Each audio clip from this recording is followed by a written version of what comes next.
So here's a couple of topics that I think we should discuss as guitar players.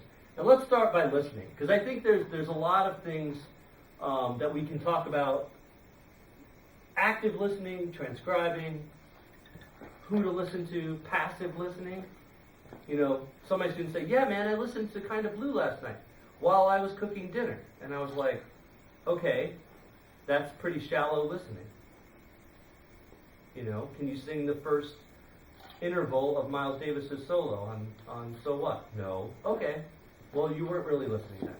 You know, it's fun to have that in the background, but you weren't really listening. Okay? So I think we really need to start off by active listening. All right? You know, we could tell stories all day long. Wes Montgomery could play all of Charlie Christian's solos. He would go on gigs and play Charlie Christian solos. That's what he would do. And then eventually it was like, oh, maybe you should do something else. Okay? Transcribing. There's a lot of controversy around that, I think. How many of you guys transcribe? Do you learn tunes ever? Do you pick stuff off the radio? Or? Yeah, I just do it by ear, though. That's transcribing. When I say transcribing, writing down is one thing, but we kind of use this term transcribing anytime you pick something off a recording and play it, whether you write it down or not.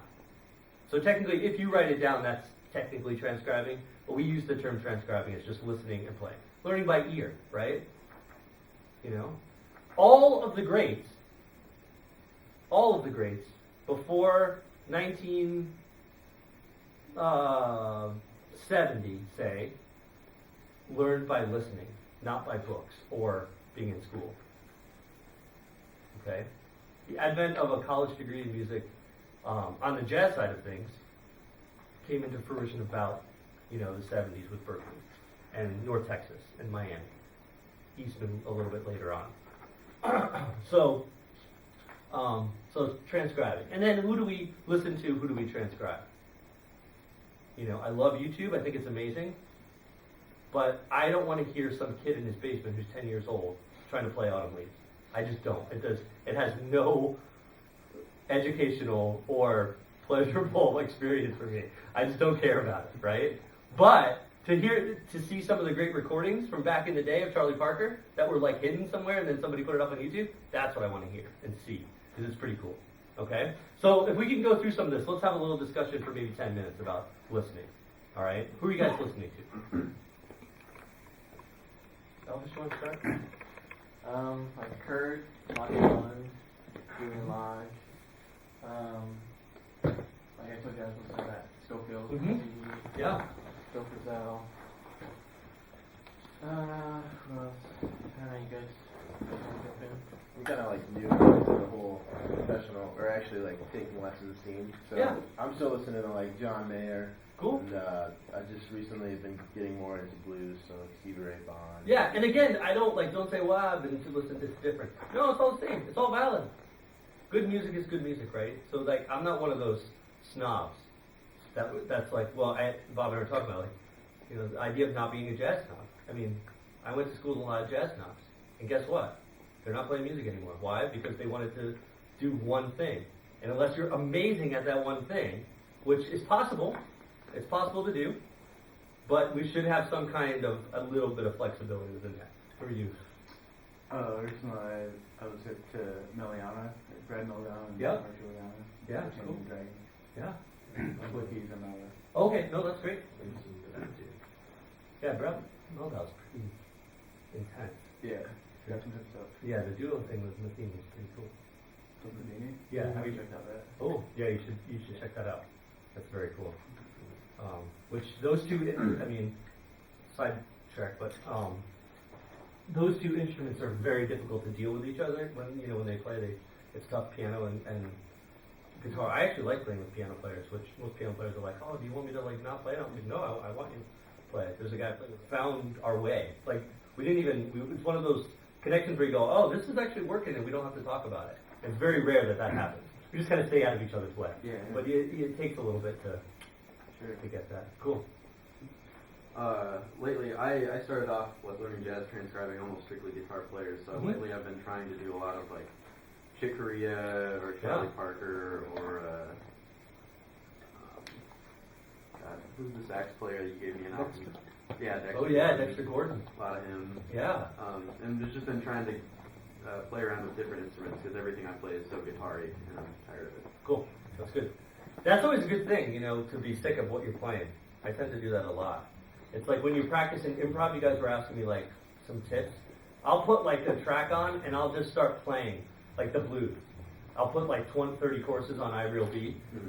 And then by chorus 12, 13, I'm like, I've played all of my BS. That's what I call it, my BS. Because I just like, okay, this is what I do. These are the licks. Oh yeah, there's that Grant Green lick. All right, there's that lick. There's the Matheny lick.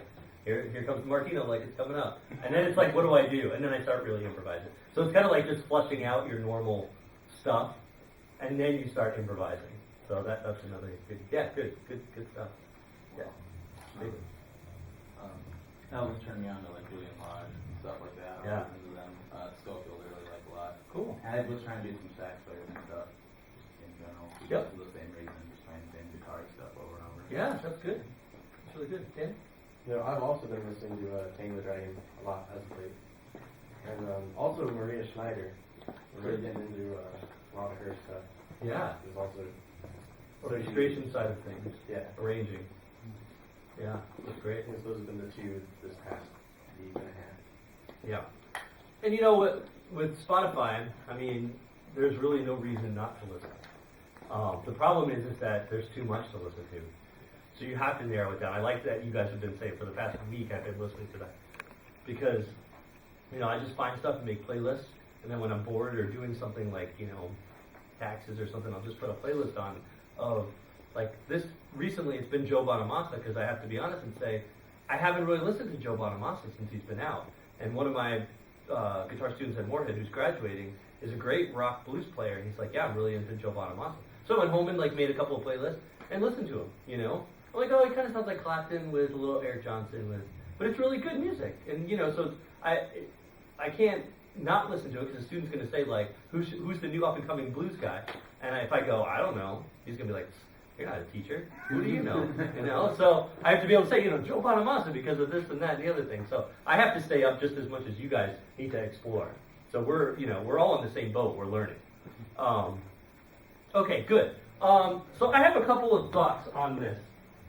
Something that I came up with, which, you know, when you take jazz history, you're not going to necessarily get the guitar players. Now, I know a lot of you guys are moving away from guitar, but I would say make sure that you don't go too far away from guitar that when somebody asks you certain questions about certain players that you can't answer it. So if someone says, well, do this more like Herb Ellis, and you go, Herb who?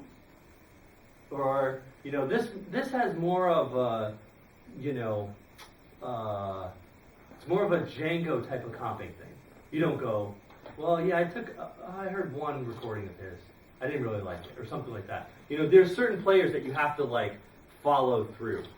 You know what I mean? So here's the thing that I look at, and I'll do a simple one. I'll pick on Pat Metheny. Okay?